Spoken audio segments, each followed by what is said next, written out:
Hello, my great students. Welcome to today's class. Okay, let me shift this to you. Welcome to today's class. I still remain your instructor, your educator, Obinwa Chukwugozie. I am an educationist, as you may have known, and this YouTube channel or this program was brought to you by Uzie Academy HSA. It's an education agency that deals with mass literacy, adult education, reading and writing, and all forms of education. We believe in knowledge because knowledge develops human nature. But today we are looking at government, ss1. By the end of this class, you'll be able to define centralization and decentralization. The meaning of centralization and decentralization. But before then, the topic for today is centralization and decentralization. Then we are going to know further the advantages or merit of centralization and decentralization of government. Alright, so kickstart from there.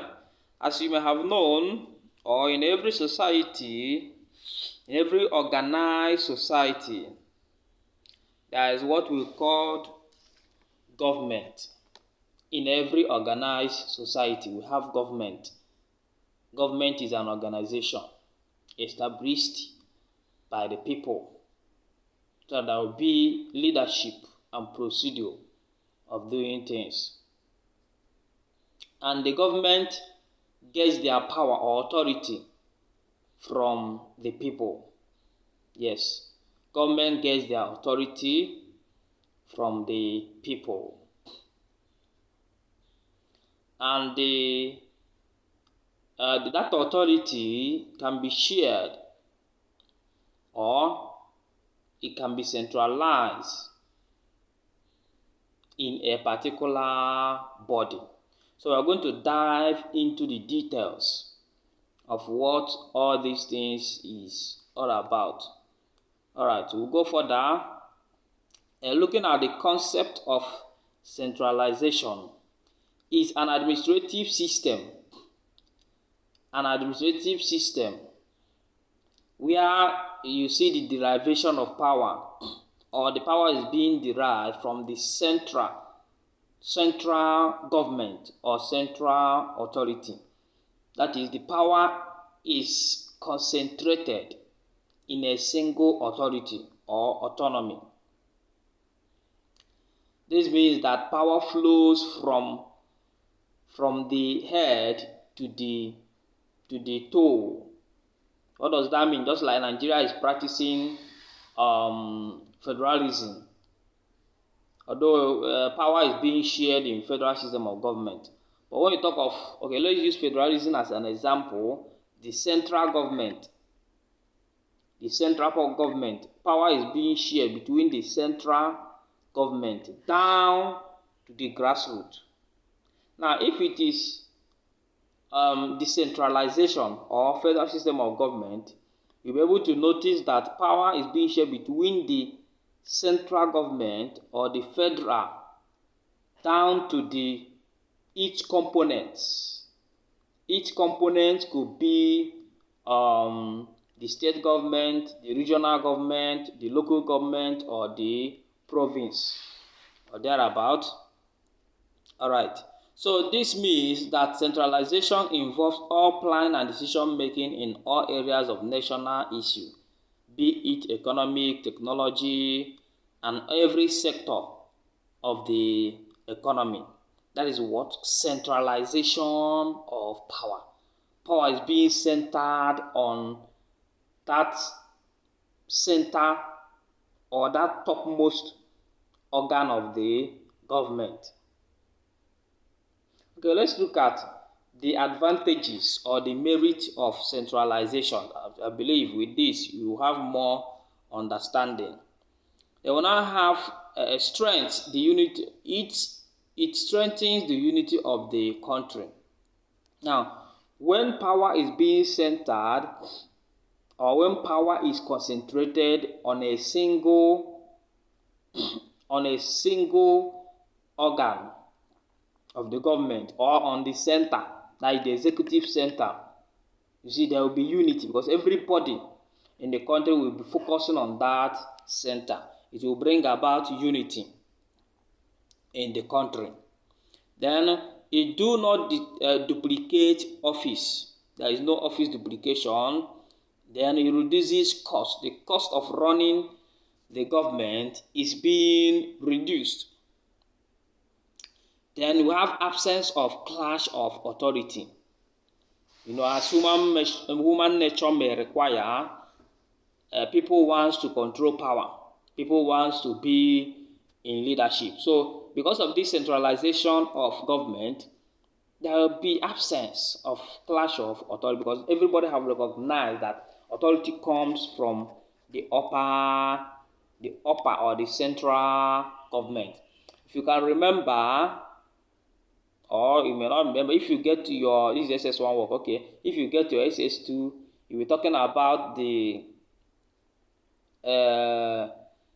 forms of government practiced by the 3 ethnic groups in Nigeria before the coming of the colonial masters. Now look at the northerners. They practice their system of government. We are full of centralization. The emir is both the political and religious leader during that time. So what does that imply? It implies that whatsoever the emir decides from the central goes down to everybody, down to the grassroots. Okay, let's look at the disadvantages or demerit of centralization. As I told you before, when you mention demerits or disadvantage, they are talking about the same thing. There is no difference. Okay. Now, the number one of the demerit of centralized government, it has limited participation. Yes, there is limitation. Very few people participate in the day-to-day government. And because very few people participate in the day-to-day government of the country or running of the government of the country, it is easy for the leadership, for the person in the central to be autocratic or to use a dictatorial system to lead or to rule the people.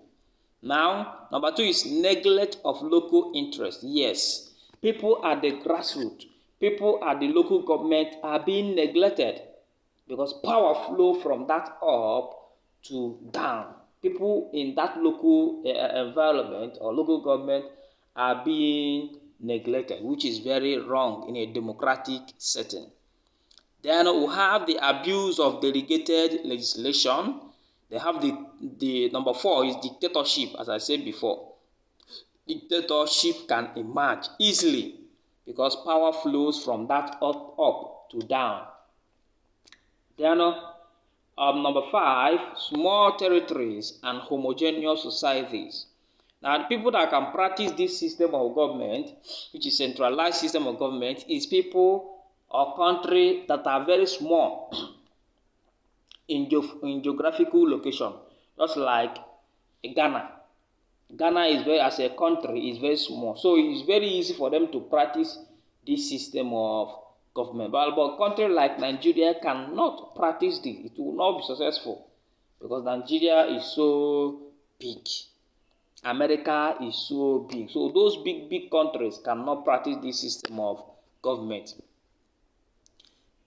All right. Okay, let's look at the next one, which is decentralization. Decentralization.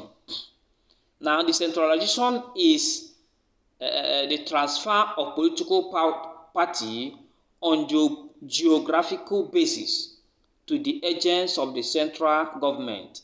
It could be state or public commission. That is, what this means is that power is being shared. That is what they mean by decentralization. Governmental power is being shared among the geographical levels of the government or among the levels of government. Using Nigeria as a typical example, power is really being decentralized in Nigeria. Thereby, the federal government have their own power. Then the state government have their own power. Then the local government have their own power. You see the operation of decentralization of power. So power can be shared within the central government or the federal government, then the state government or region or province or the local government. So powers are being shared between the central government and its component. The component could be the state, the regions, the province, or the local government. So that is that. All right.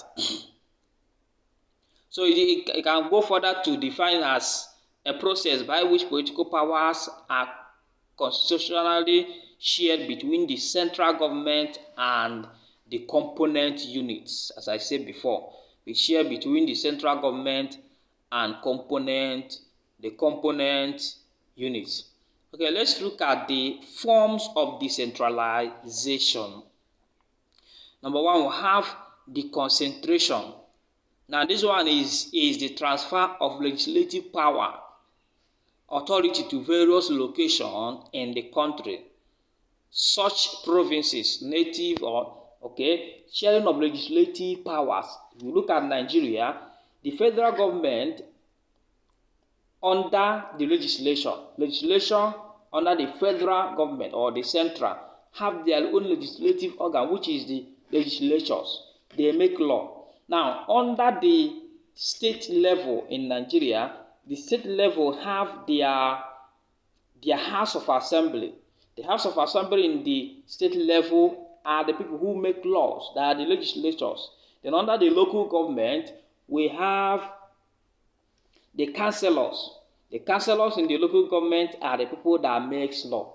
So the concentration is the sharing of those legislative powers to those levels of government as we have in Nigeria.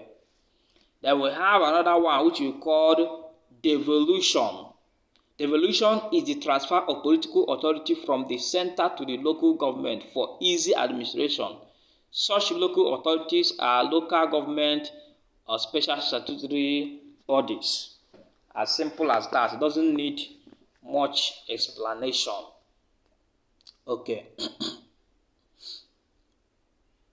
Okay, let's look at the structure of the representation of decentralization. Number one, we have the decentralization. Under decentralization, we have the departments.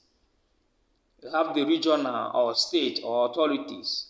We have the divisional deputies. You have the local government area. You have the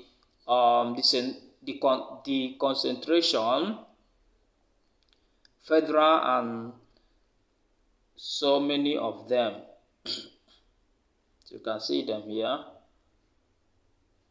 Okay, let's look at the advantages of decentralization. It accommodates local differences. What does that mean? Okay, let's use Nigeria as a big country and as a case study. Nigeria has over 200 ethnic groups. Now, in that over 200 ethnic groups, we have local governments.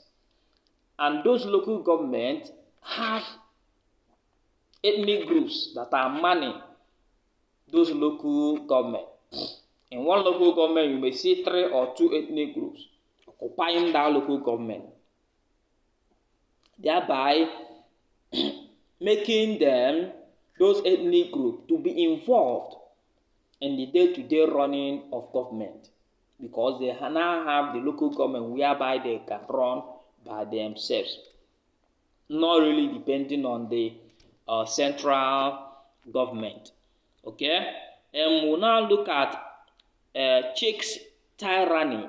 Yes, decentralization helps to check tyranny or dictatorship.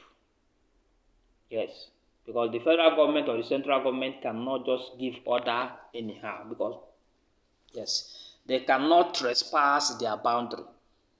While giving order, they have their specific area in which they can give order or make laws, where the local government have their own power. So the central government or the federal government cannot just control every other levels of government just like that. No. So there will be a minimal existence of tyranny or dictatorship. Yes, it's an avenue. Number 3, it encourages leadership training. Yes, because power is being decentralized even to the local level, to the grassroots. You see young politicians will begin to emerge from the grassroots. If you can remember, or if you know, using the River State governor, as of the time of recording this video, this is 2020, the year 2020. Governor Mwike, who is the River State governor, he started his politics as a grassroots, from local level, from local government. That is where he started. Local government chairman, moved to governor, now he's moving further. So he started his political career from the local level. Why? Why did he start? What is the benefit? He was trained from the local level, from the local government, being councillor, being local government chairman, then being governor. So his political career started from the grassroots. So if the government of Nigeria was not decentralized, he may not have the opportunity to climb up. So see it? So it's a ground for political training. So it brings closeness between the government and the people. Yes, decentralization helps to bring closeness between the government and the people. Number 5, it enhances political participation. That's correct. It enhances political participation. Okay, let's look at the merits. The merits of decentralization. It inhibits national unity. What does this mean? Now, it does not really encourage national unity, because the local government have their own power. The state government or regions have their own power, while the federal government have their own power. Each government or each people in those within their government level will focus more on their area, not really looking at the central government. They will focus more on their area. They will not really look at or focus on the central government. As a result of that, there may not be adequate unity in Nigeria. Just like what is happening in Nigeria. There is often and on you see political crisis and political crisis and political crisis here and there.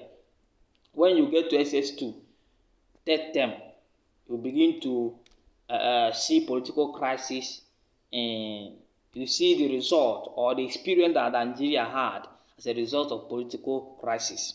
But this work is your third term work, ss1. This one we are doing now is according to your scheme of work, ss1 third term scheme of work. Okay, the next one, it creates room for dual loyalty. Yes. The people will not be absolutely loyal to the federal government. They may even be more loyal to their state or their local government more than the federal government. All right. So it encourages tyranny due to conflict of powers. Yes. The last one, it enhances the abuse of delegated functions. So we believe that we have really known what decentralization is all about. and decentralization is all about. In case if you have any question, do well to ask question on the comment section, and if you have not subscribed to our channel, do well to subscribe to our channel. Subscribe to our channel in case if you need this note for this third term. Do well to contact us on 081 33577465, or you need a special class on mathematics, English, or common interest. Do well to contact us as well. We hold online classes using the platform Zoom and Cisco WebEx to conduct our online classes. But if you want us to as well come to your house, we as well a homeschooling agency. No problem. Just contact us on 081 33577465. Subscribe to this channel because we are going to be releasing past questions, WAEC past question and JAMB past question on so many subjects. So be here and be here forever. Please, our slogan in this channel is pursue knowledge. Pursue knowledge. What you know today is 100% capable of helping you today and tomorrow. Thank you very much.